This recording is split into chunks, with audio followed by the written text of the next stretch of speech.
Y con uno, la maestra Alejandra Cuyen. Bienvenida, ¿cómo está usted? Pepe, siempre un gusto estar aquí contigo. ¿Por qué no balanceamos, por qué no hacemos un balance objetivo de lo que ha sido este 2025 en materia política desde la perspectiva del segundo piso de la 4T? De la cuarta transformación. ¿Cómo queda la balanza en el haber y el deber? A ver, Pepe, yo creo que fue un año muy complicado para la presidenta. El arranque parecía muy bueno, parte porque traía el impulso de la emoción de la elección, de la euforia, de la cuarta transformación que dejó el expresidente López Obrador.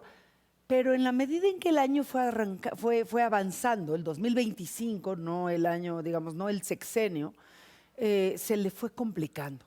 Le ayudó, te diría, políticamente mucho las posturas radicales o extremas de Donald Trump, donde de repente la presidenta, en su serenidad, en su cautela en la relación con Donald Trump, no solo no se peleó, sino logró estas famosas llamadas que nada más nos decían: ya hablé con el presidente y ya llegamos a un acuerdo, y los aranceles que habían sido una amenaza de repente desaparecían. Entonces, yo creo que fue la primera parte fantástica, porque fue como agarrando cancha, por llamarlo así, ante los mexicanos y ante el resto del mundo. Entonces, todos los líderes mundiales decían: qué bárbaros los mexicanos, la presidenta es una maestra en el manejo de este toro Miura, digamos, este toro tan difícil de lidiar que es Donald Trump. Sin embargo, el verano, Pepe, parecía como un verano de las noches de los cuchillos largos, donde hubo las fotos, estas imágenes que balconeaban a miembros destacados de la Cuarta Transformación, en particular, te diría, en el caso del hijo de Andrés Manuel, y cuando empieza a salir a relucir el posible vínculo de Adán Augusto con su jefe de seguridad, que tenía que ver con la barredora. Y ahí parecía que Claudia Sheinbaum estaba realmente tomando control del país, tomando control de la 4T y tomando control de su presidencia en pleno. Y de repente todo se empezó a complicar.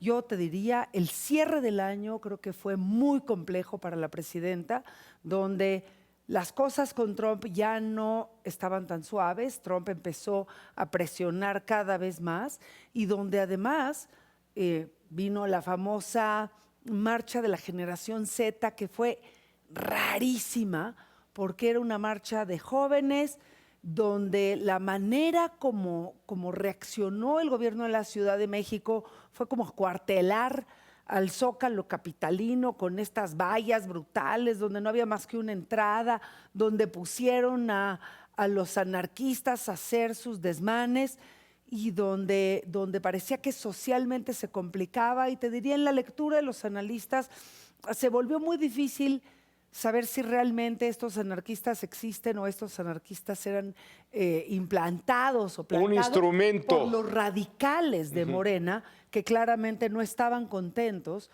con las posturas de la presidenta y con estos avances políticos de la presidenta. De repente, ya en un momento de caída estrepitosa de la popularidad de la presidenta, porque cuando ves los números de los encuestadores, no los números que se publican, sino los números detrás, pues resulta que la popularidad de la presidenta cayó de manera muy importante, la economía no crece, hay una crisis de expectativas económicas de manera muy importante de muchos inversionistas, te diría ciertamente de buena parte del empresariado nacional, que no está invirtiendo. Se habla de una inversión extranjera brutal, pero es sobre todo volátil, y de repente la presidenta no estaba pudiendo tomar decisiones. En el Congreso prácticamente no hay una iniciativa que la presidenta mandara que pudiera salir completa sin que le cambiaran una coma, como decía la máxima de López Obrador. Sí. Y ella parecía realmente muy debilitada. De repente hubo una especie de reacomodo al final del año, te diría primeros días de diciembre, que fueron acompañados, por cierto, de una muy curiosa aparición de López Obrador, en que presentaba su libro, a su pavo real, sus grandes logros y su amenaza de que él estaba dispuesto a salir si había una intervención extranjera, si alguien se iba contra la presidenta o si alguien empezaba a atentar en contra de la democracia. Quién sabe qué entiende López Obrador por democracia, porque eso pues no lo vemos en el entorno institucional. Y ahí yo el mensaje de López Obrador lo leí como un mensaje a la gente de Morena para que se alinearan y se calmaran. De repente el 7 de diciembre la presidenta se daba de abrazos con Andrés Manuel López Beltrán en el Zócalo capitalino. Adán Augusto se volvió su gran operador político que le ayudó a cambiar al fiscal y empieza la presidenta a poner a sus fichas a esta mujer Estela Damián, a Ernestina Godoy. Parece que empieza a tomar control, pero con algún nivel de acotamiento.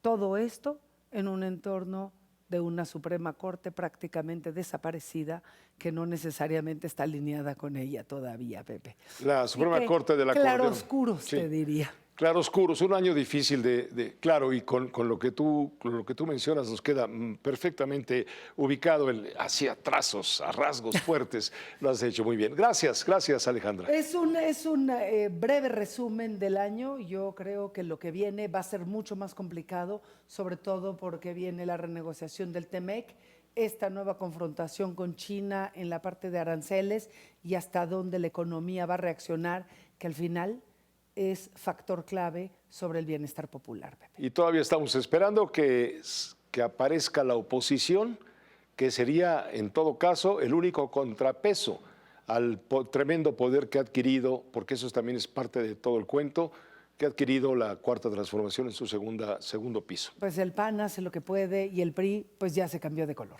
Gracias, que estés muy bien. Un gusto como siempre y muy felices fiestas. Igualmente, felices fiestas.